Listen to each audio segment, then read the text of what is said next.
Hi, I'm Sam Fleming with Road Racing World, and I'm here at the 990 RC R KTM launch, and we are about to get ready to go for our street ride before tomorrow, where we get to ride on the racetrack.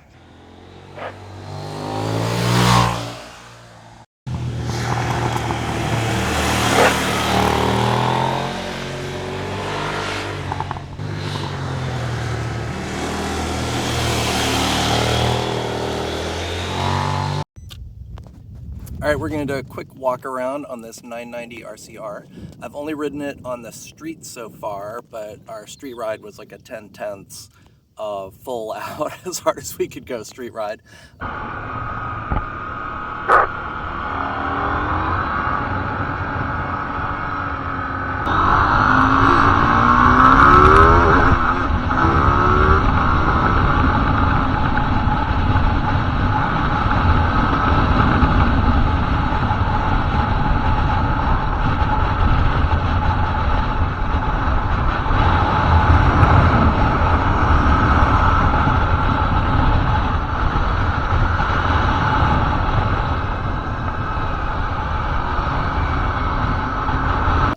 So we burned up the street tires, and now they've put a slick on the back for tomorrow's track day. So we're looking forward to that. So some of the cool things on this is steel frame with a cast aluminum subframe that also houses the air box with the air intakes right here. A lot of that was done for noise because this is a Euro 5 bike, Euro 5 Plus, and noise is a big deal with that. So the whole thing is kind of designed with that in mind. Here you can see the part of the fly-by-wire electronic throttle bodies. And there you can see the parallel twin with the two pipes coming out and some oxygen sensors. That big thing right in there is the catalytic converter with a big muffler down below. This is kind of a neat point in that it's an adjustable foot peg. Simply by loosening these two, you can rotate this back, which raises the foot peg, raises it and brings it back a little bit as well. So we had it in the low position for riding on the street, and then you can turn it up and move it back tomorrow for the track. This has got a linkage shock on it, so it's got this cool linkage part here, and then down there. It's all flattened to be able to make room for the exhaust and keep it tight. This is a nice touch in that it's a remote preload adjuster to add preload to the spring. You can also see the rebound adjuster there on the bottom of the shock. What are some other cool things on this? Very nice Brembo calipers. Those are gorgeous. Very good WP Apex. And the roads we were riding was really bumpy. And it's got clip-ons, and even though it's super bumpy, the bike really wasn't as bad. I mean, it's still uncomfortable, but it wasn't as bad as you think it would be riding all day on that. It's got a really big, beautiful radiator in there, really sizable. Really big front axle, so you know this thing can take some load. Steel line, stock. Does have ABS, so the master cylinder is pumping back to a pump, which then routes it up here. Floating rotors, Michelin tires. The wings on the front were apparently a little controversial inside KTM, so they said they were not going to put them on the bike unless they actually improve performance. So it does create downforce and increases stability of the bike. Most of the roads we were on today were not very high speed, so I'm not sure we could really tell yet, but tomorrow on the track we will. This integral slider is actually, it looks like it's mounted to the bodywork, but it's actually mounted to the frame. Hopefully we never get a chance to test those. There you can see more of the manifold, starter motor, cable clutch. Really good brakes on this thing.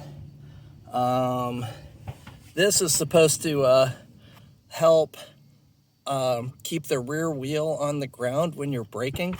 I find it a little hard to believe that that could create enough aerodynamic effect to counteract the brakes, but that's at least what they said.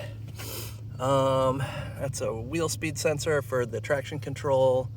I like the side mounted valves for checking tire pressures. That's a really nice touch.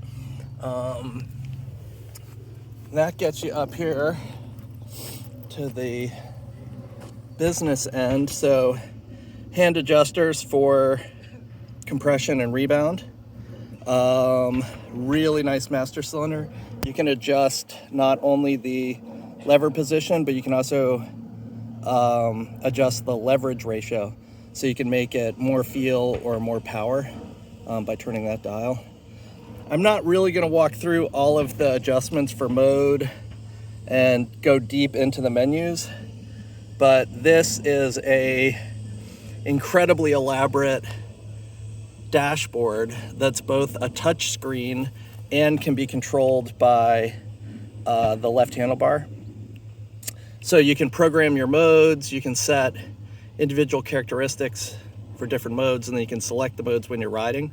But it's also got this really nice mapping feature built into it. So you can set, you can program in a whole route into your maps, and then all you have to do is follow the route that you've got. So that's a really nice touch. I mean, it's a very, and the maps are offline, so you don't need a live data connection. So once you get out into the mountains, it'll still work okay. You can map your phone to it if you want to. You can set up a Wi-Fi hub on your phone, and then you can get live traffic and such. But here in southern Spain, we didn't really have any traffic, so it wasn't a big deal. Bunch of information about the health of the bike.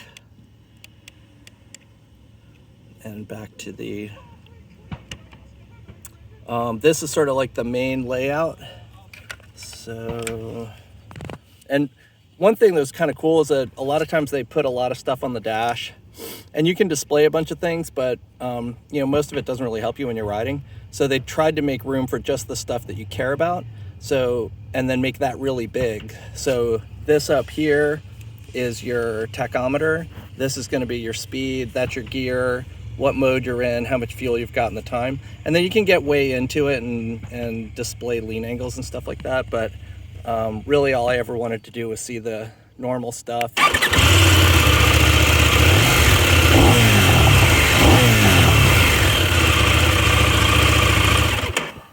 Or play with the maps. So that gives you a little introduction, and